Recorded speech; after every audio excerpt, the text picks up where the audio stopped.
What is going on, everyone? This is Zach back here with another episode of Clutch Crew Sports. And here in today's episode, we're going to talk about NFL head coaches that may or may not be on the hot seat. So we're going to take a look at them, say if we think they'll be fired or their jobs are safe.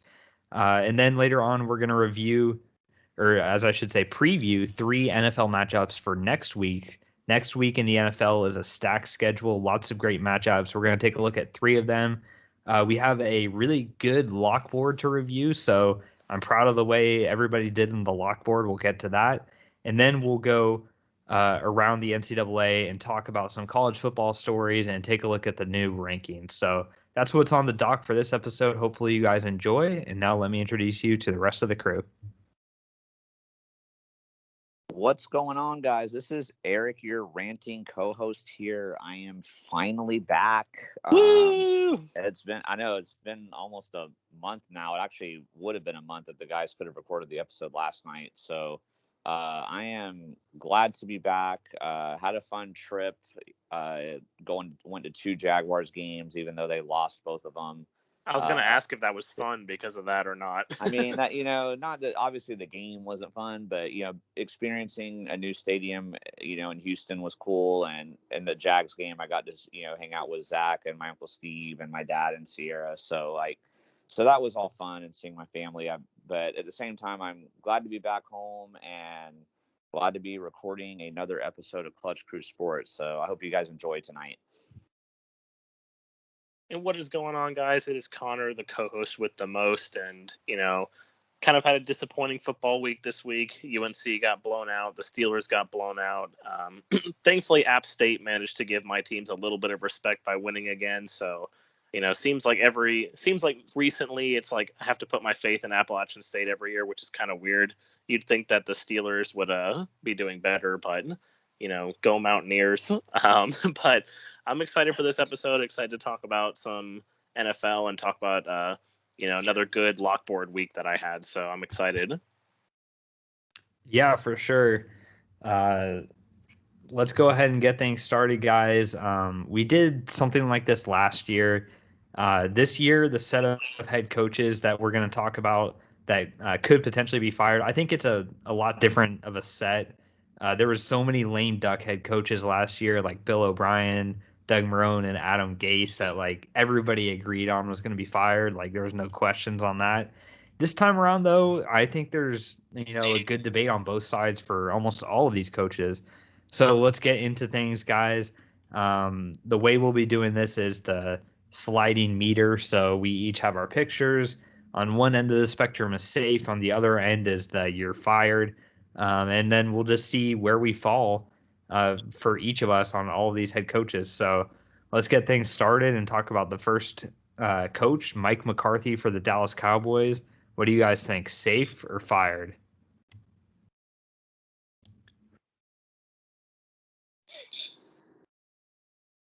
And there we go. as the dust settles there on the first one, I have Mike McCarthy as being fired. Eric and Connor both have him as being safe. Eric, describe why you think McCarthy is going to be safe.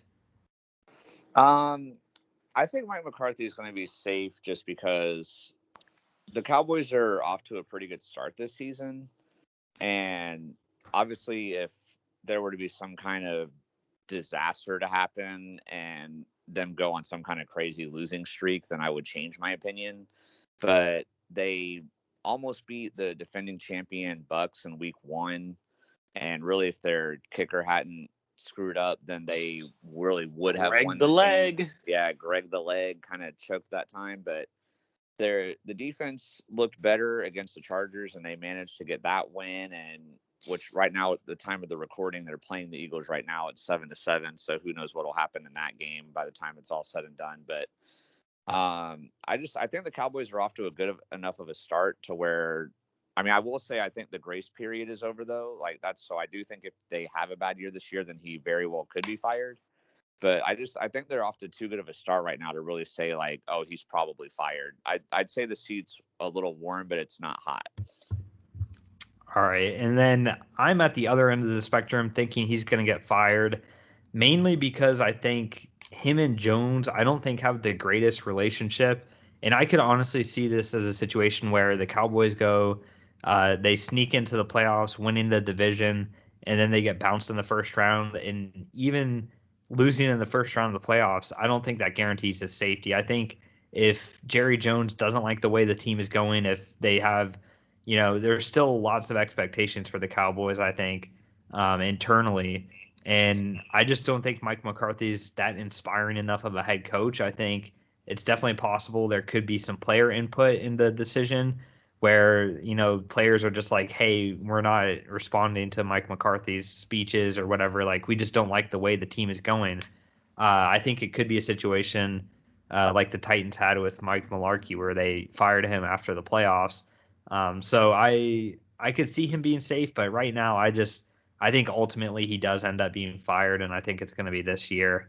The next coach on this list is going to be Matt Nagy. So safe or fired for Matt Nagy, guys?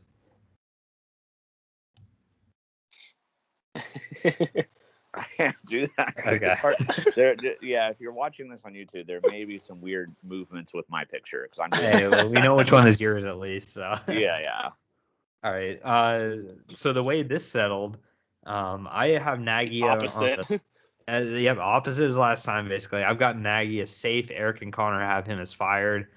So Connor, I know how you feel about this one. Tell me why you think Nagy's gonna get fired. Well, I will say, you and I actually broke our trend of disagreeing by agreeing a lot on the last episode about the buy and sell, but seems like we're going back to our old ways here about disagreeing on stuff. But yeah, Matt Nagy, for me, I just think that his time in Chicago is up. Like, I think the Bears GM and organization has run out of patience. The Bears, they've been in a terrible QB situation for a long time. Obviously all the years of the mediocre Mitch Trubisky, and then obviously this year with the whole, Andy Dalton starting the season, he looked okay in those first few games, but obviously he got hurt, and then, it's only been a game and a half, but Justin Fields is looking really, really bad, which part of that is contributed to the Bears offensive line allowing the Browns to get 9 sacks. Anytime you give up 9 sacks, the blame isn't solely on the quarterback, but even then, like, Justin Fields hasn't looked the greatest. And I just think, like, Chicago, they expect more out of this team. They expect to be in the fight for the playoffs, especially when you look at the teams in the division right now. Like, obviously the Packers, they're the best team in the division right now, but with the way the Vikings and the Lions are looking, and really just the NFC in general, the Bears are expecting that they should be contending for the playoffs. And with the way that this season looks like it's going, I don't think they're going to make the playoffs. I think they're going to be, I think they'd be lucky to get second place in the division. Like, I think the Vikings are going to move up ahead of them. And I think just a losing season is not a good look for him. And I think they've given him enough time. So I think Matt Nagy is going to be fired at the end of this season. Yeah, and I think he's going to end up being safe, actually. And the only reason I think he's going to end up being safe is that I think that the ownership or whatever, they gave him, they allowed him to draft a rookie QB, and they allowed him to stay on for that. So in my opinion, it doesn't make a ton of sense for them to want to fire him after just one season, because whoever they bring in as their replacement head coach may or may not, be on board with Justin Fields, who they spent a lot of draft capital to get. So the fact that they have him, and I don't think they want Fields to be the long-term answer. So they're not just going to, go back and draft a QB next year. I think they want Fields to be the answer, but they want a coach that is believing enough in Fields. And I'm not sure if they hire an outside source that they're going to get it with him. I think he probably should be fired, but just the way things are working with the Bears right now, I think they're going to be expecting to be bad, especially if Fields ends up continuing to play, that he can have the rookie QB excuse. And I think that's going to end up ultimately keeping him in Chicago for one more year. But Vic Fangio, guys, is the next one on this list. So Broncos are off to a 3-0 start. Vic Fangio, safe or fired? Vic Fangio.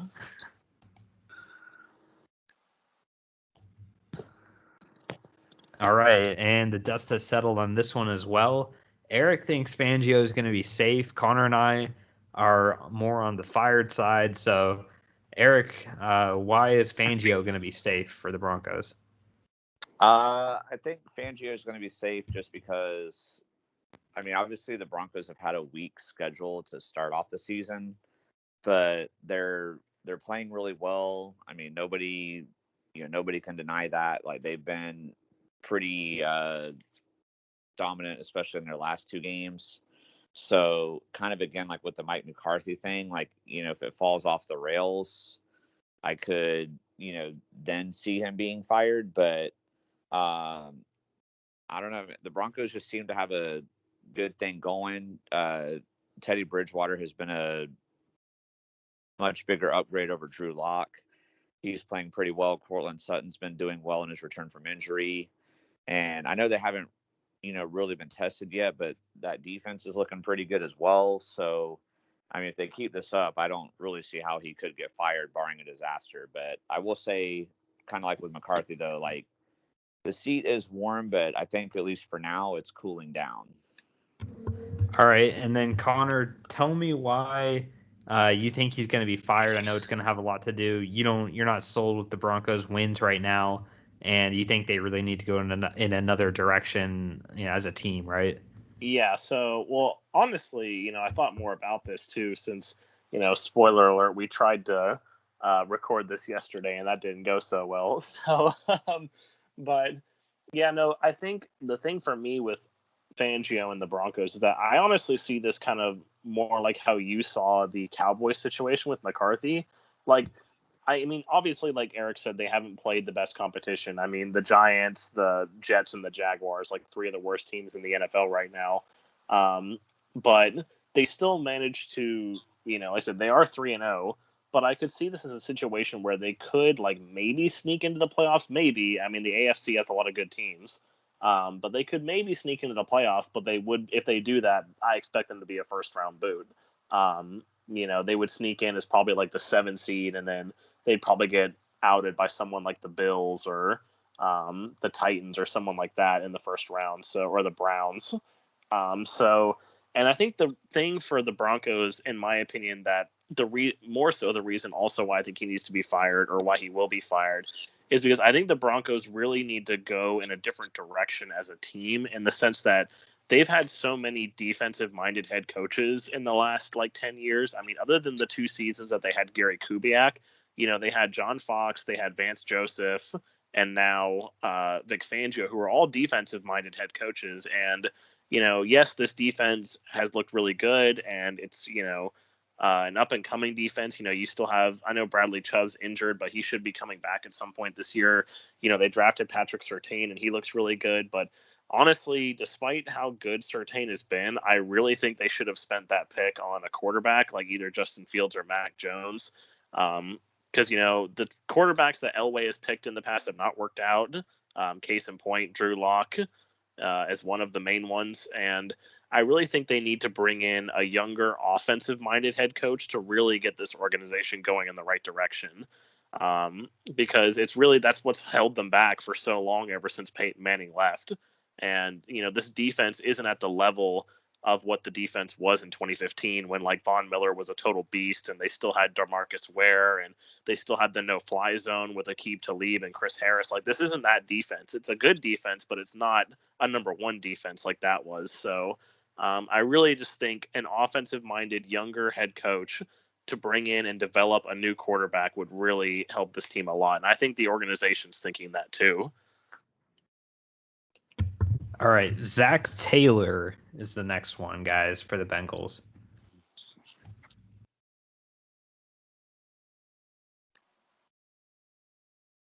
Eric, you good where you're at? I'm staying put.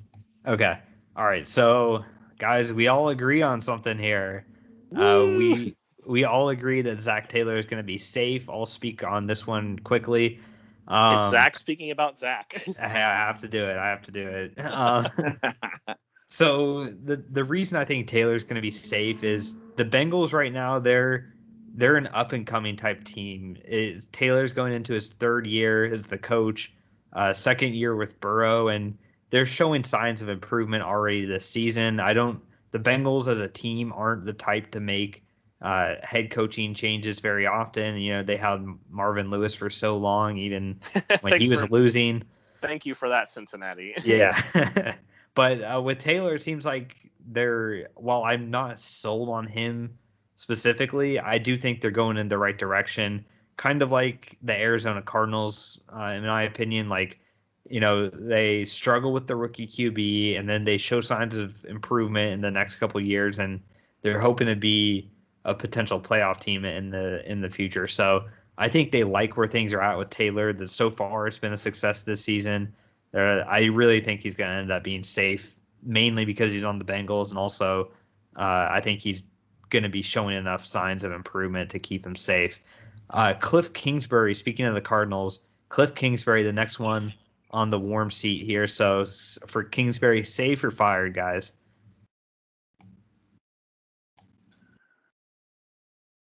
I'm staying put again. Okay. Yeah, I'm gonna stay put. Okay, so we're all in agreement on this one as well that Kingsbury is going to be safe. So Eric, do you want to talk on why you think Kingsbury is going to be safe for the Cardinals? Yeah, I mean, I think the Cardinals are just too good this year, and kind of similar with the way you talked about with the Bengals situation. It's kind of the same thing. Like, Kyler Murray has been getting better and better, and the defense is playing better, and their offense, like we talked about, or I heard y'all talking about. I mean, I said I talked about, like, if I was in there, I wasn't in there. The in the buy or sell episode, we were comparing Arizona's offense to KC because they're that good. Like, I mean, I just don't see any way he gets fired. I mean, the Cardinals obviously they're going to lose some games just because of how tough their division is. I mean, but they're definitely, I don't see any scenario where they don't make the playoffs. But I mean, and Kingsbury makes very questionable decisions, like going for that 68-yard field goal against the Jags that got ran back for a touchdown. And he makes some weird decisions, but I think the talent on the team is just so good that they're going to win enough games that, like, ownership and management won't notice the deficiencies. I just think this team is just too good. Yeah, I know Zach and I have talked about this, like the fact that he's like the one coach on this list where, like, we definitely think he should be fired, but we know he probably won't just because the Cardinals are too good. But like just the questionable decisions and just really his coaching style, honestly, like it's not really a good fit for the NFL. But I mean, as long as the Cardinals are winning, like, they're not going to fire him. Obviously, like, you'd be crazy to do that. Yeah. We all agree on that one, guys. So we're starting to agree some more. Mike Zimmer for the Minnesota Vikings is the next coach up. So he's been with the Vikings for a while. He's on the hot seat. Fired or safe for Zimmer? I'll stay put again. Okay. All right. So we have Eric on the safe side, and Connor and myself think he's going to be fired. So Connor, tell us why you really think Minnesota needs a change with Zimmer going out. Yeah, I think it's just time for Minnesota to move on from him. Like, they've had so many middling years, and especially I think the big kicker for me with Mike Zimmer especially is the fact that, Mike Zimmer is supposed to be one of these defensive geniuses at head coach, and yet the Vikings defense has been so putrid, especially for the last 3 years. And it's like, okay, how can you have, at least when you look at teams like the Broncos and the Steelers, like, they have defensive minded head coaches, and while, like, they haven't been the greatest, at least they've had good defenses. So at least, like, they're doing their job in that sense. It's like Mike Zimmer can't even do his job in that sense of having a good defense. So I definitely think it's time for them to move on from him. They got that win over the Seahawks this week, which was big, but before that it was an 0-2 start, albeit they were close games against, decent teams, the Bengals and the Cardinals, but, still losses nonetheless. And it's just, I think, again, this is kind of similar to me, I think, with the Broncos situation, where I think they need to bring in more of an offensive-minded head coach and develop a new quarterback because, we all on the podcast agree that, like, we can't trust Kirk Cousins as far as we could throw him. So, I think it's time for the Vikings to move on from him and try and bring in another quarterback. I mean, it depends on how they finish this year, if they're going to have a chance at that, but at least try to change things up, because especially when Kirk Cousins' contract runs out, because, they need to move on from him, and they need to move on from Zimmer. Otherwise, they're going to be stuck in mediocrity, in my opinion. Yeah, I wholeheartedly agree with you there. So, Eric, why do you disagree with us? You think he should stay on or will stay on? I'm not going to disagree. Yeah. I mean, in the because I do agree in the sense that I do think he should be fired. I think he's had long enough, but I mean, there were a couple of little things. If they'd gone opposite, they would have won that Bengals game. And then, it's not the coach's fault when the kicker misses a, short, like medium range field goal to win the game. I mean, if a couple things go differently, this team's sitting at 3-0 right now. And it's kind of like, I think he's going to have the momentum on his side. I think they're going to beat the Lions easily. The way the Bears are playing right now, I think they're going to beat the Bears easily. I have barring, a bunch of injuries to the team or something, I think this team gets in the playoffs, and I think he's going to do enough to convince the ownership that they should give him one more year.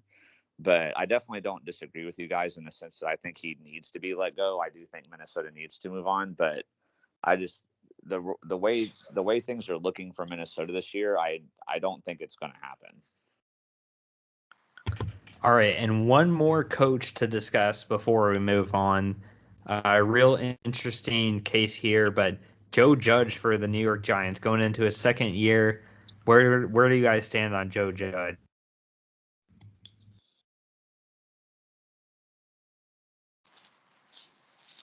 All right, so I'm taking the middle here. I'm not picking a side. I'm just going straight in the middle on this one. If I was the Giants, I don't know what they would do. Save or fire. This is one. If you're making bets on these things, I would stay away from this. But Eric and Connor both have him on the fired side. So Connor, why do you think Judge is going to be fired? I mean, the Giants are just such a dumpster fire right now. I mean, the fact that, they were able to, they looked like kind of decent at the end of last year. Their defense was getting better, and, Daniel Jones was playing okay. Like, still not playing great, but he was playing okay and well enough to be able to, keep going. But especially just the start they're off to this year, like the fact that, they're 0-3. And really, like, they have 2 games under their belt that they should have won. They should have beat the Washington football team. For some reason, Daniel Jones always plays well against them. I saw some crazy stat, like, during that game that in his career up to that game, he was 4-0 against Washington, but, like, 4-17 against all the rest of the teams. So half of his wins as a QB came against Washington. And like they really probably should have beaten Atlanta this week too. I know obviously they had the injuries to Darius Slayton and Sterling Shepard in that game, but I mean there's no excuse for how bad this team's been playing. When you get Saquon Barkley back, you bring in Kenny Golladay, like the defense still has all of its pieces, and you just look like a team that's competing for the number 1 pick. And the Giants historically have also not had much patience with their head coaches. I can't remember the name of the head coach before Joe Judge, but he got fired after like 2 seasons. It was Pat Shurmur, I think. Right, like Pat Shurmur, and then like again the guy before him that Ben I also McAdoo. Can't remember. Ben McAdoo, that's right. He got fired after a couple seasons. Like the Giants aren't a patient organization. So if anything, if the Giants, I mean, they look like they're headed for the cellar of the NFC East this year. Like the Eagles look like they're a little bit better than the Giants. So especially if they finish last, which I expect them to, then he's going to be fired, in my opinion, no question. The reason. Yeah, go ahead. Okay, I was going to say the reason I'm in the middle on this is just because, like, they're a trash team. Like, the team is so bad. It's going to be like, is it really his fault, or is it just the team is so bad? And then and here's another thing too, is like he wasn't there, I believe, for the Daniel Jones pick. No, he was not. So he hasn't had a chance to get his QB yet, and I think that's going to end up being what saves him at least another year, is that he's going to get his chance at a QB in the draft, because the Giants will end up with a top draft pick to get a QB. And then that's going to end up allowing him to stay on. Eric, what were you going to say about that, though? Well, see, my problem is that on paper, like Connor said, they had momentum coming into this towards the end of the season last year, and then they bring in another weapon for Daniel Jones. Like it looks like. I mean, this is. I know we're not doing the episode yet where like what we've got right so far and what we've got wrong so far. But I mean, my God, if there's anything I've got wrong so far, it's the NFC East. I mean, I've been like totally wrong in this division, but they had all this momentum like heading into the season. They got a new weapon. Like looks like, man, they the NFC East is still pretty bad. Like they look like they have a chance to contend for the division maybe or something like that. But then they've lost really horribly.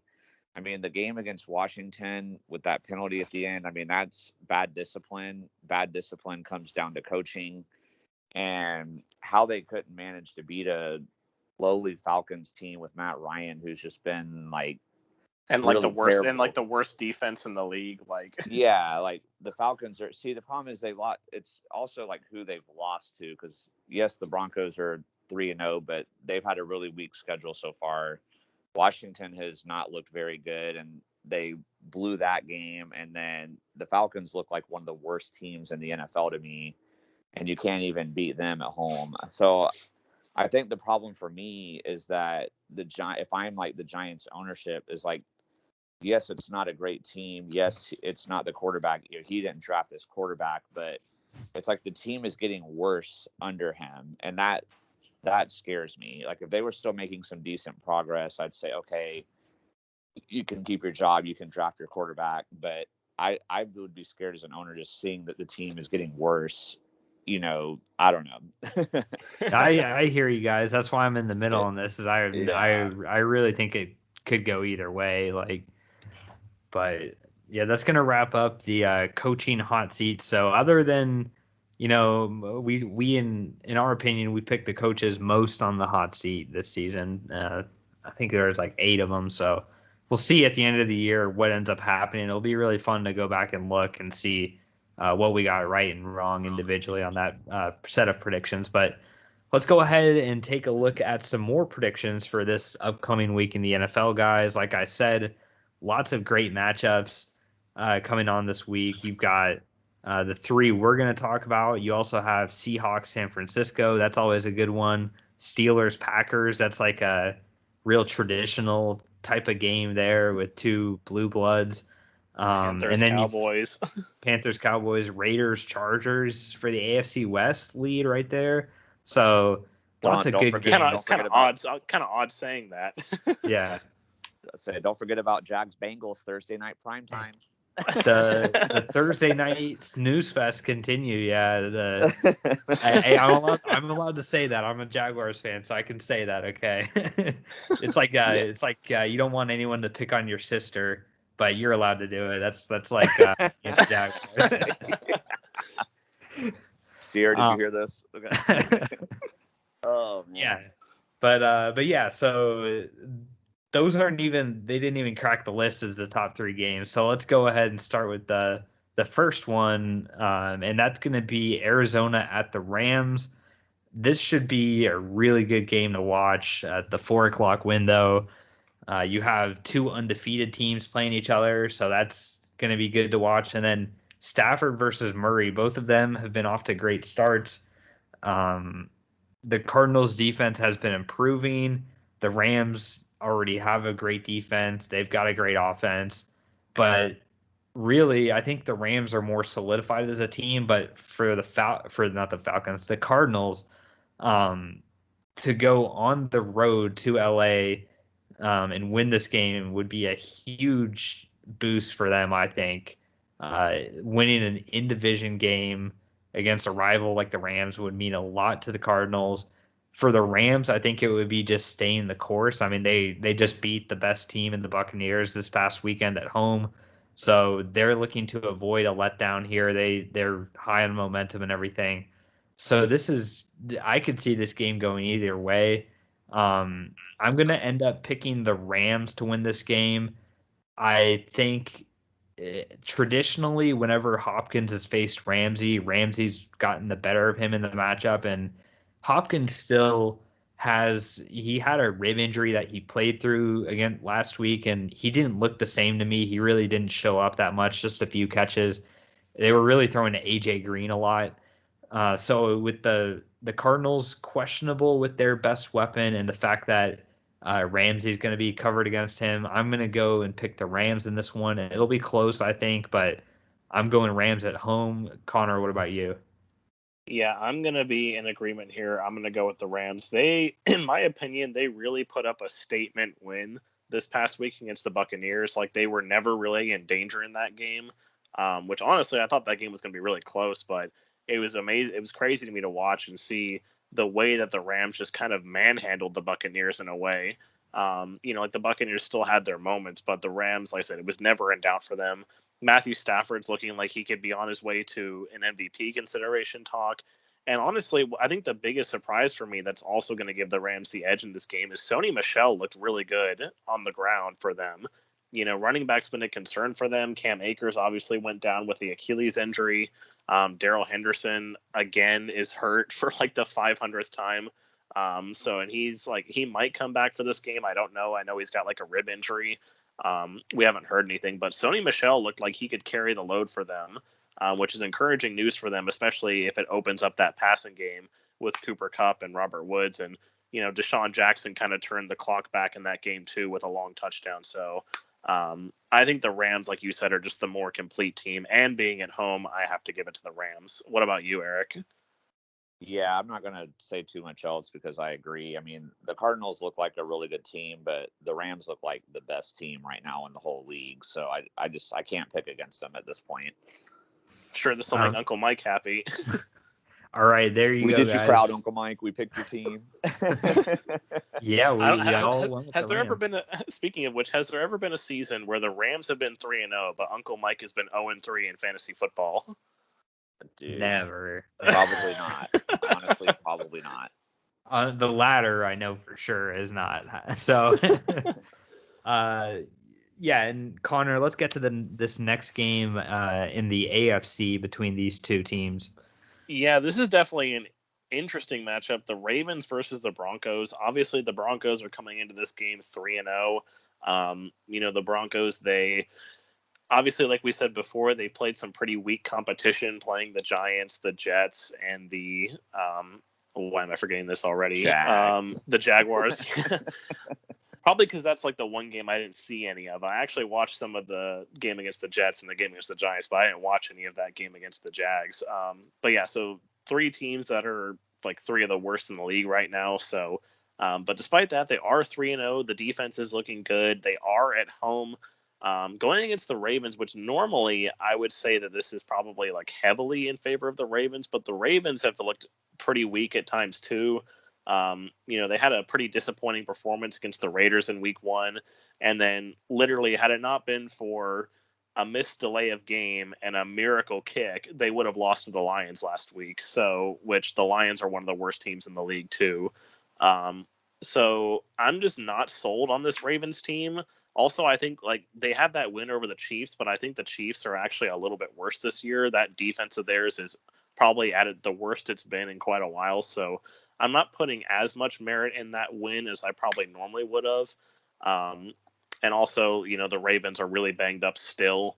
I think people are forgetting all the injuries that they have. But despite all of that with the Ravens, I am still going to take the Ravens in this game. I'll be pulling hard for the Broncos because anytime the Ravens lose, it's a good day for me. But I still think the Ravens are the better team, and I think the Broncos are going to struggle in this game going against better competition. Like, it's going to be some growing pains a little bit there for that offense.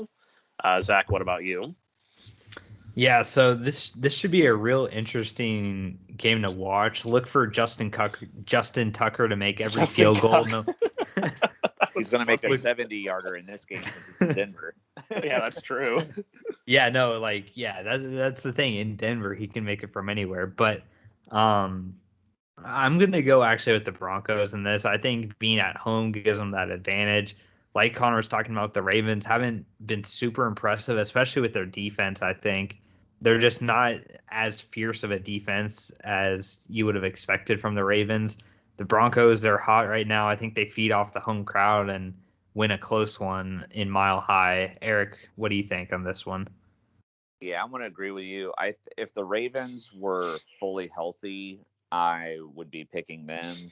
but they just have too many injuries, and Lamar Jackson basically is the offense. I mean, he's the whole, like, they have no running game. Like, they have to completely rely on him for that. And I don't think he's going to be able to do that as well against Denver's defense as, say, what he did against like the Chiefs or what he did against the Lions. So I think the Ravens, even the Lions, he struggled against. Like, yeah, he had a good amount of rushing yards. Not like I mean, he tore up the Chiefs, but I mean, there were some drops though. Like I think Marquise Brown dropped a couple touchdowns in that game.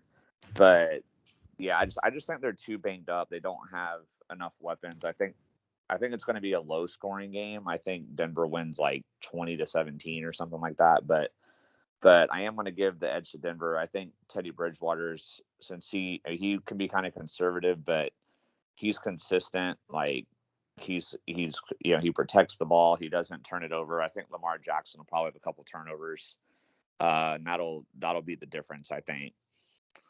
All right, and then we're gonna get to the Sunday night football game here, and I mean, if you're a fan of any team, if you're an NFL fan at all, I think this one has a lot of intrigue in it, and that's gonna be the Buccaneers at the Patriots. So, Eric, talk about obviously the obvious in this matchup, and then what you think is gonna happen. Yeah, I was looking at the list and I was like, why did they put this game on here? Why am I talking about this game? Yeah, I mean, obviously, you've got who, many people say is, the greatest coach of all time, going against, who a lot of people say is the greatest quarterback of all time, and they used to work together. So, I mean, Tom Brady versus Bill some Belichick. Guy named Tom Brady versus some guy named Bill Belichick. Some 44-year-old guy, I don't know, is going to be out there against some like 68-year-old coach or something like that. Yeah, who cares, right? Yeah, no, I mean, this is going to be an exciting game. Like, obviously, the NFL would have been crazy if they didn't put this game in Sunday night prime time.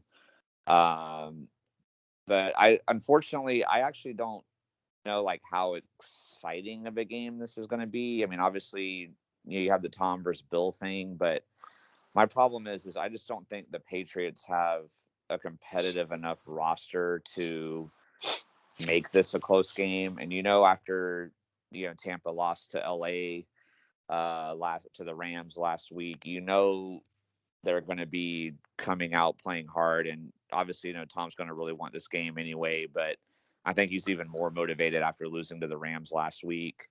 I mean, Matt Jones has struggled a lot throughout the season so far, like really all of the rookie quarterbacks have, and the Patriots just don't have enough weapons to really do anything against this Tampa defense. I know the crowd's going to be hyped up for it, and obviously Bill really wants it too, but I just don't think it's going to be close. I think Tampa is going to win, like, I'm going to say like 31-13. But what do you guys think? Do you think I'm wrong? Do you think it'll be close and competitive, or do you guys think it'll be a blowout like I do? I think it'll be closer than that. I'm gonna pick the Bucs to win, but I do think it's actually gonna be kind of close, just because really what I'm most interested in seeing is like, how does Bill call the defense against Tom? Because like, if there's anybody that knows Tom Brady, it's him. So it's like he should know exactly how to stop him, but we'll see if they have the players, like you said, to do it. The Bucs are super talented as a team. They're loaded. But I just want to. This game's got just so much intrigue. Like, I just want to see like what happens if like Brady throws a touchdown to Gronk. Like just what happens in the stadium. Like, it's just going to be, I think, a crazy game to watch. The fact that it's in New England too. So, I do think though it's going to end up being close. It seems like, it's the NFL, so it doesn't matter. You saw the Jaguars have a lead against the Cardinals at halftime. Like, who would have ever thought that? So I wouldn't be surprised if it's close. But I'm not going to be crazy. I'm going to pick the Bucs. What about you, Connor? Yeah, I'm actually in more agreement with Zach that I do think it'll be closer, just because historically Tom Brady has not done well, like, or as well against coaches that like know how to scheme defensively against him. Like, I remember how much they struggled against the Lions that year when Matt Patricia was the head coach. Like, the Lions went out and beat them. So, and like you said, nobody knows Tom Brady, or even like nobody knows Rob Gronkowski as well as Bill Belichick does. So I definitely think he's going to have some sort of defensive game plan that is going to slow the Bucks down, but ultimately it is going to be the Patriots offense that holds them back. Like, they just don't have the weapons. And even as like not great as the Tampa secondary has been this year, like, Mac Jones isn't good enough, in my opinion, to take advantage of that. And the Patriots have next to no run game, which, I mean, the Buccaneers have a really good run defense anyway, but that doesn't help matters for a rookie quarterback when your run game's completely non-existent. So I do still think it'll be close. Like Zach said, the fact it's in New England, and it is Bill Belichick on the other side, but I would expect Tampa Bay to probably win this, like, probably somewhere around like 28-21 or something would be my guess. All right, guys. Yeah. So in next week, we're definitely gonna have to hear from Nate on this one, like how it goes. And I'm sure follow him on Twitter at, I think it's crew_Nate. Yes. I'm sure he's gonna be tweeting about the game and all a bunch of things as a Patriots fan and still a Brady fan. So it'll be interesting to see how he reacts to the game. And let's go ahead, guys, and talk about the lock board now. So week points and really a good week for everybody. Eric and I are going to be tying for third and fourth this week with 5 points. Connor and Nate tie for first with 7 points, and it brings the total standings now to a first place tie between Eric and Connor with 20 points. Nate is in third place with 16, and I'm in fourth with 10. So I'm 10 points behind the leaderboard at 20 with Eric and Connor tied after 3 weeks. I did have the first air pick. fist bump, Eric. Yeah, y'all. All right, guys. You're finally feeling how I felt last year now, guys, or at least for Eric. Yeah, especially for me. I must say, I was in the lead for a good portion of last year. Yeah, so. you and me were flip flopping really most of the year, but yeah. So I had the first pick in this week's mock draft. I took Mississippi State over LSU, thinking LSU's on the downfall right now. Mississippi State was at home. Unfortunately, the Bulldogs didn't get off to a great start, and then Connor kind of summarized the fail onside kick attempt at the end. But yeah, Mike Leach is really stupid. Like, I couldn't believe what he did there, where like it was pretty clear. Well, first of all, the onside kick only went 6 yards, and like the Mississippi State guy like clearly touched it first, so illegal touching LSU ball. And Mike Leach still, like, even though it was really obvious, he still challenged it. And like Mississippi State still had a timeout left, so like they wouldn't have had a great chance, but at least if they could have stopped LSU, they would have gotten it back with at least maybe like 30-40 seconds. And especially with the college rule, like stopping the clock on a first down, like they could have tried something. But him doing that like wasted their last time out, so then LSU was just able to kneel it for the rest of the way. So I was like, dude, like, what are you doing? Like, yeah, so not happy about that. But round 2 was better for me. I picked Baylor to beat Iowa State, a 5-point game. I just wasn't really buying into the Iowa State hype. I thought Baylor was a little underrated still. I know they had a bad year last year, but still, I think Baylor's got a good enough team to pull off an upset like that, and they were able to do so kind of dramatically at the end. Iowa State had a 2-point conversion attempt to tie the game. They failed, and that's how Baylor won. So came right down to the end, but Baylor held on to win that game, and I got 5 points for it. And then I picked Florida State over Louisville for a 2-point possibility. I know FSU's been really bad this year, but I thought, hey, like, they have to win a game. Like, it seems like they're at home. Like, they're, maybe they got just so tired of losing that this is finally they're going to wake up now and win a game. Like, they still have some decent players, but yeah, useless. They were bad. They did come back in the second half to make it look like a closer game, but the first half was really bad. They just couldn't stop Louisville at all. And so they failed on giving me points there. So I just ended up with 5 points this week from that one game I got right. Eric, you had the second pick in this draft. Talk about your 3 picks now and your strategy behind them. Yeah, this is actually my first week to get to talk about my lock board, so I'm excited to get to do that. Pretty excited about how I'm doing so far. So definitely we'll see if that lasts. But with my first pick, I was very happy to get a 3-point play with Arkansas over Texas A&M. I know like Connor had that as his first priority, and Zach had it as like his second priority. So I was fortunate with where I was drafting that I was able to get that one, and it ended up paying off as Arkansas ended up beating them. Texas A&M they seem like probably one of the most overrated, like number 7th ranked team in the country that I've ever seen.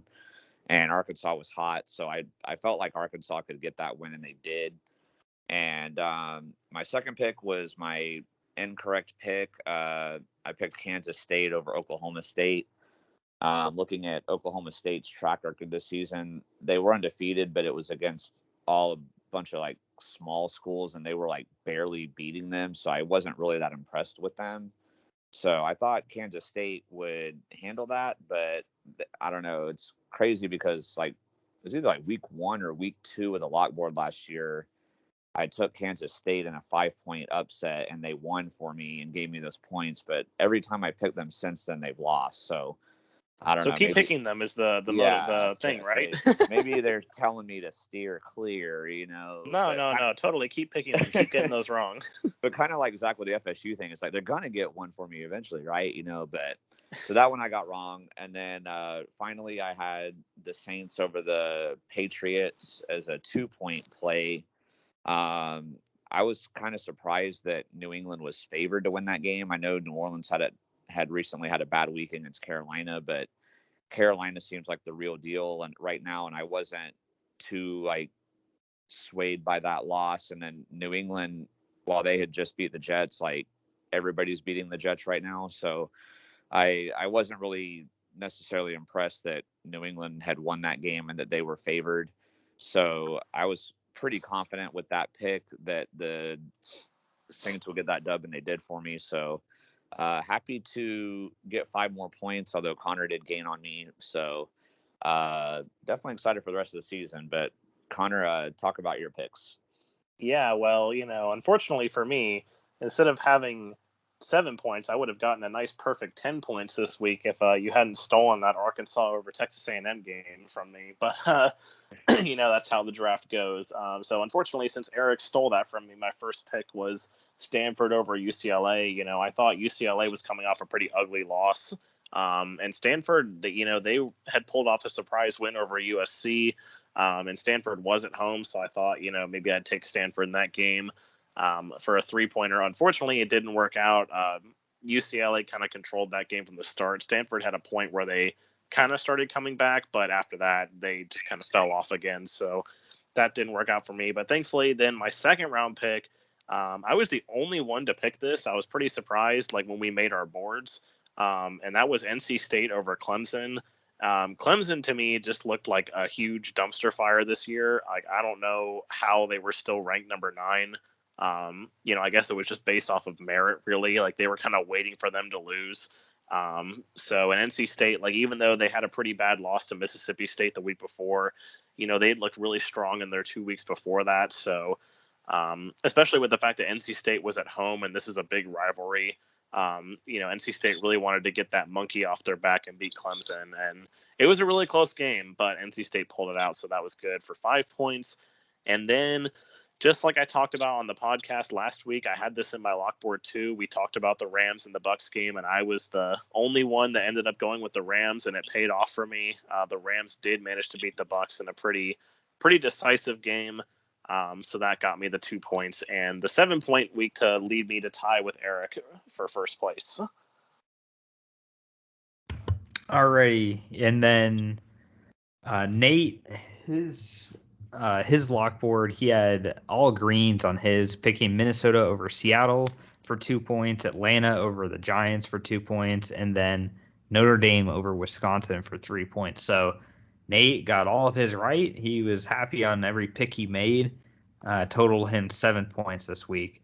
Next week's lock board, Eric has the first pick. I've got the second pick.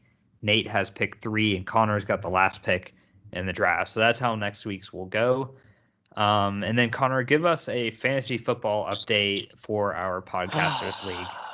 Yeah, so unfortunately, when we recorded this yesterday, when we thought we were going to get to this point, but we didn't, we were feeling pretty good yesterday. We went in, we were up 111 to about 96 we had Deebo Samuel left, and our opponent, the Feelin' Lucky podcast, had Devontae Adams left. And unfortunately, Devontae Adams went off for 30 points, and Deebo Samuel only had 9.7, and we ended up taking the L for the third straight week. And the part that I think really hurts the most about this was the fact that we lost by about 5 points, and the Washington football team defense had -6. So if they had just gotten 0 points, like, we would have won. So that's honestly the part about this that hurts the most. Spoiler alert, they will not be on our team next week. We're in the market for a new defense because they've been downright awful this year, despite being one of the most hyped defenses coming into the year. 2 points through 3 weeks is not good. So unfortunately, shout out to the Feelin' Lucky podcast. You beat us. I really thought we were going to win. Thank you, Washington, for making us 0-3. Yeah, not where we wanted to be as a podcast after 3 weeks. Hey, but... well, at least for my sake, in my opinion, our biggest rivals in this podcast league group, Brody Sports Talk, I believe they're also 0-3. So, I'm all right. That makes me feel a little bit better about our situation. All right, and we will close the show out by going around the NCAA. So, continuing the college football topics at the end of the show, and really it was a pretty wild week in college. It's really been kind of wild all season with how Clemson and Ohio State have looked. You see totally different standings than you did week 1. Even Oklahoma's looked bad. Like, it's really looking like it's going to be between Alabama and Georgia in the championship game. But I just kind of want to talk about 2 conferences in particular and see where you guys feel on them. Like, we'll start with the ACC, where Clemson. Sorry. Yeah. So looking at the ACC, it's totally up in the air with who's going to win it. Connor, what do you think? Who do you think ends up winning it right now? Like, I know you're not impressed with any of it, but would you take the field over Clemson still? Like, oh, Connor, you went muted there. Yeah. All right. Eric, can you hear me? Sorry about that. I hit the wrong button. I was like, oh crap. I was like, I hit the wrong button. So I went to go look at the standings on my phone and I accidentally hit the leave call button. Good thing I wasn't recording. But yeah, no, I guess in my opinion, I probably would take the field over Clemson just because, I think Clemson, the problem for them now, this is the problem for any team. Like, whenever you lose a conference game, like, the team that beats you, you have to hope that they lose twice, which is the problem. So, at least for them, especially in the Atlantic, like, now they have to hope that NC State loses twice in the conference. And, really for me, it's just interesting to see, like, this is really weird to me, the fact that Wake Forest is on top of the Atlantic Division right now at 4-0, 2-0 in the conference, but I know they haven't played any conference games yet, but Boston College of all schools is 4-0 right now. Like, I don't think anyone would have saw that coming. And then, so, really both of these divisions are up in the air. Like, I could see any of the 3 between Wake Forest, NC State, and Clemson winning the Atlantic. Like, I don't think Boston College is going to be able to keep it up. But I think even more interesting is the Coastal. Like, Virginia Tech's on top right now, but like, Georgia Tech obviously had that big win over UNC, who was supposed to be like one of the better teams. Miami, who was supposed to be one of the better teams, is 2-2. Like, Virginia's had a couple ugly losses, so I just think it's too up in the air to not pick the field, just because honestly I feel like anyone could win this at this point. It's not like there's 2 or 3 teams that are front running to compete with Clemson. I feel like there's at least like 4 or 5 teams that could compete with Clemson to win this conference. So it's, it's unfortunate for the ACC because obviously this pretty much means that none of the teams are going to make the college football playoff. But, nonetheless, for me as an ACC watcher, I guess I don't know if I'll call myself an ACC fan just because I like an ACC team. But as an ACC watcher, this is going to be a very, very fun football season to watch to see who comes out on top. Yeah, and then another conference too is the Big Ten, where it's like we really don't know what's going to happen. You have, ranked up highly, you have Penn State and Iowa, but I'm not sold on Iowa and Penn State. I'm really not sold on either, but I think they're just by de facto like status. They're in the top 4. I know they beat Auburn at home, but still, like you've got Ohio State, who's looked pretty bad, they're ranked at 11. Then you have Michigan, who's undefeated, but the best team they've played is Rutgers. You have Michigan State, who almost lost to Nebraska, who had an upset win against Miami a couple weeks ago. Like, it's really all over the place. Also, like, I just don't know what's going to happen in the Big Ten. But if I had to pick Ohio State or the field, I'm definitely picking the field. Not so much that I think there's teams clearly better than Ohio State, but I just don't trust Ohio State. Like Connor was talking about Clemson. I mean, they're 3-1 now. They had that loss against Oregon. They've struggled against some other bad teams. Like the Big Ten, it's going to be interesting. It's another fun one to watch. Like it's just totally different sort of landscape this year than what we thought with the way teams are ranked. And so let's take a look real quickly at the standings here, guys. Some of the biggest risers and fallers. You have on the rising side, you have Arkansas moving up 8 spots to number 8 in the country. So Arkansas cracks the top 10. And then you have Michigan moving up 5 spots after beating Rutgers. So they are up to number 14 now. And then big time fallers here. Clemson fell 16 spots. They're still ranked at 25. Just holding on to a thread there at 2-2, being ranked at 25. And then you have Texas A&M, who lost with Arkansas, basically flipped spots with Arkansas. So that just shows you the volatility in the rankings this week.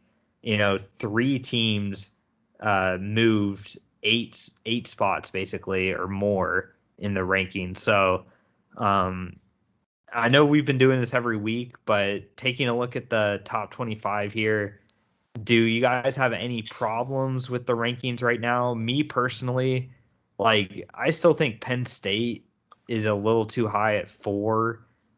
I would honestly, it sounds kind of crazy, but I would probably put Arkansas up a little higher, maybe to number 6. I'm not going to put them in Arkansas in the top 4, but I would move Arkansas up a couple spots. I think I would move Notre Dame and Florida both up, and kind of shift Penn State and Iowa down a little bit, and maybe Oklahoma up a spot. But what about you guys? Do you have any problems with the rest of the list or at the top as well? I mean, I'd probably, as of right now, I'd probably keep Penn State and Iowa where they are. I think, in my opinion, what I would do actually is I do agree. I think Arkansas and Notre Dame need to move up. Florida, I'm not so sure if I'd move them up yet. Like, I definitely still think they're deserving of a top 10 spot, but I don't know if I'd move them up above these 2 teams. But I would put Arkansas and Notre Dame above Oklahoma and Cincinnati. Like, Oklahoma, they look to be really vulnerable. Had it not been for a couple things going the wrong way, like West Virginia would have beaten them last week. Spencer Rattler was supposed to be the Heisman favorite coming into the season, and he's looked downright awful for the most part. So, I mean, like, Oklahoma is definitely vulnerable, especially playing in that Big 12 conference. Like, I could definitely see someone like Baylor or Oklahoma State or even Kansas State beating them this year. And then, honestly, in my opinion, that would probably spell the end of the Big 12 for the most part, because I think this conference, kind of like the ACC, is going to cannibalize itself. And then with Cincinnati, like, I just don't think they're that strong. I know Nate's talked about this before. Like, I don't think Cincinnati's deserving of a top 10 spot right now. Like, honestly, if I had to pick the best non-Power 5 team right now, I mean, not counting Notre Dame, because I still kind of think of them as an ACC team, really, even though they're not technically one in football. But between the group of 5 conference teams, I'd probably put BYU, who's like also an independent, like Notre Dame, but I'd probably put BYU as a better team than Cincinnati. They have a lot more quality wins, in my opinion, than Cincinnati. So, and also I think Coastal Carolina is really good. I don't know if if Coastal Carolina is better than Cincinnati, but I definitely think BYU is. And I think, just going back to your point about the Big Ten, I think everyone, I hate to say this, but I think everyone is sleeping a little bit on Ohio State. Like, I definitely think that Penn State's the favorite in the Big Ten at the moment. But I wouldn't be surprised at all if Ohio State still came out on top at the end. I think they're really just having some growing pains early in the season. And, I mean, they lost to Oregon, but Oregon is a pretty good team. And so, I mean, especially, like, anyone who can come into Columbus and beat Ohio State, like, that's a pretty good team. So I'm not so sure that Ohio State's out of it yet, but it's definitely going to be interesting. And like you said, with these rankings, like, Clemson, honestly, is just holding on by name recognition. Like, if they weren't Clemson University, they'd be out of the top 25 right now. Like, they're just there to say that Clemson's there. All right. And Eric, I'll let you, if you have anything to talk about with the rankings, that's up to you. Is there something you would change with them? So good thing it's almost over. You went really robo right there. Yeah, but I got the gist of what you were saying. Yeah, I agree with a lot of what you guys said about the top 10. I think the top 10 overall is pretty solid, minus maybe a couple like moves. Like, I really liked what Connor talked about, but my main thing for me was just I don't really see how Michigan moved up 5 spots for beating Rutgers. I mean, it's not really that impressive of a win to me. I don't really see what they did to get to move up 5 spots, but especially when they almost lost that game too. Yeah, I mean, it's not like they beat them 63-0 or something. Like, I don't know, that was actually a scary game for them too. So Michigan I think is overrated, but most of them I think are pretty close within like a spot or two. I don't think there's anybody that's like, oh, they should be way higher, they should be way lower. I think overall it's pretty good, but I agree with Connor. I would have Arkansas and Notre Dame up another spot or two. And while Iowa, I guess for right now, is deserving of being ranked 5th, I do agree with Zach that I'm really not that impressed with Iowa. They beat Iowa State, but Iowa State's also been really bad, and they just haven't. And they struggled last week too. I forgot who they played, but Colorado State. Yeah. Okay. See. So yeah, there's my point there. So I'm not really not really a believer in Iowa. I don't see them staying there, but yeah, still a long way to go. So I'm not like too upset by these rankings, but it's been more intriguing. I've paid a little bit more attention to college football than I normally do. So mainly because of the lockboard. So thanks for the lockboard idea, Zach. I mean, I can concur with Eric. I've watched more college football since we started the lockboard than I did before. Yeah, like especially since my college football team, Tennessee, sucks so bad. Like, I haven't really had a reason to pay attention, but thanks to the lockboard, I've watched a lot more of it and paid more attention. So yeah, you watch some random Big 12 games and stuff like that you normally wouldn't care about. Yeah, like, which I didn't get to watch it because of work, but like if I was home, like I would have probably tried to tune into the Kansas State Oklahoma State game, or like when I was especially because it was funny because I didn't get to watch that game, but especially for you, since you live in Texas, you'd probably get the Big 12 network, I would think. Actually, I don't think I do. I think I only have the SEC network, but that's weird considering that like half the freaking teams in the Big 12 are in Texas. I know. It makes no sense, but yeah, but I mean, like last week when I was in Jacksonville, if I could have watched it, I would have watched the San Diego State Utah game. I would have normally I would never give 2 craps about that, but like I had them on the lockboard, so I wanted to watch it. So. I mean, but funny. It's a lot more fun with the lockboard being involved. Yeah, and funny, speaking to like, it doesn't make sense what networks you get. I mean, living in North Carolina, it makes sense that I get the ACC network and the SEC network. But like for some reason, I also get the Big Ten network, and I'm like, there's like no Big Ten teams within like 400 Maryland. 500. Yeah, but like I don't know. Maryland, though. I feel like I still think of Maryland as an ACC team too. Like, even though they've probably been in the Big Ten. What's happened with Maryland? I haven't even seen them show up in any of our are they playing football? Because I haven't heard anything about Maryland. I'm being honest right here. Like, I don't know. Can we get a fact check that Maryland's played football this year? Because I haven't seen it. Like I said, I always forget about them because like they literally like went to the Big Ten just to get all that money and just suck even more at football. Like they were at least like sometimes competitive in the ACC, but they haven't even been like slightly relevant in the Big Ten. So I don't know, but other than Maryland, like there are literally no Big Ten teams within like 700 miles of here. So. And also, I get why they do the color thing they do, but I mean, can we agree that Maryland has like the ugliest uniform combination? And because they try to put like the Maryland flag on their helmet, and it's like got all those weird, like you said, color combinations of like gray and black and red and yellow. Like every single color, they're trying to put it together, but they're not in the right order, so it looks weird. Yeah. Every time which it's not been very often, but whenever I have seen a Maryland game, I'm like. What am I looking at? Like, I'm dissing everybody. I like how you clarify that. It's not been often. Like, you're trying to like make it seem like it's cool. You're trying to be like, I don't watch Maryland. Like, you're trying to be cool. Like, I'm not a Maryland watcher. They're not a rival of Tennessee and like you said, they haven't been showing up in the lock board, so I haven't had a reason to be like, ooh, let me check this out. So let me check out this like Maryland versus Northwestern game. Like, ooh. Yeah. So I don't know why, like with that and the Colorado State thing, I don't know where this is all coming from, but it's been fun though. So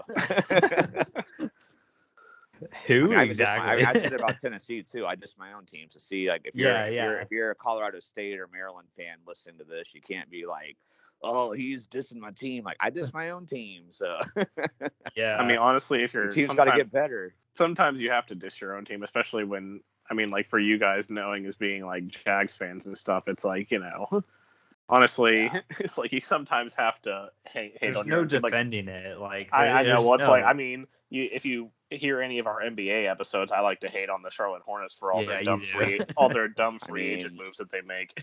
My NFL team has lost 18 games in a row, and I can't remember the last time my college team won a game that wasn't against like Michigan State's Institute of Technology or something. So like or like Vanderbilt or someone like that. Oh, we beat Vanderbilt. Yeah. That was our one SEC win, guys. Vanderbilt. We beat our little brother. Good job, guys. That was the part that was crazy. Y'all couldn't even beat Kentucky last year, which is like normally a guaranteed win. Kentucky's gotten better and Tennessee's gotten worse. So things are bad for Tennessee, that's for sure. But we randomly beat South Carolina every year too. I know. Every 2 or 3 years. Every 2 or 3 years, we beat South Carolina. Yeah, we'll play. Appalachian State managed to beat South Carolina, so South Carolina's fallen on hard times too. But we'll randomly, like every couple of years, like be close with Georgia at halftime. It'll be like, oh, it's close against Georgia. Yeah, that's what we did to Florida last week. That's what we did to Florida last week. That was probably our one game where we looked like we might beat a big team, but then we scored 0 points in the second half. See, and then we're going to get later in the year, and like Alabama's going to beat y'all like 52-14 or something. Like, Connor, can we not even go there? Like, I'll be at work. I'm not going to watch. All right, guys. I don't know where that all came from. I'm sorry. It was fun though. It was fun. Yeah. Sorry that we offended Maryland and Colorado State. That wasn't planned, guys. But that's going to wrap this episode up, guys. Everybody, thanks for listening and watching. Let us know on Twitter if you have any suggestions for future episodes, topics to discuss and stuff like that. You can find us on Twitter at clutchcrewsport. And until next time, guys, remember, be clutch. Bye. Peace.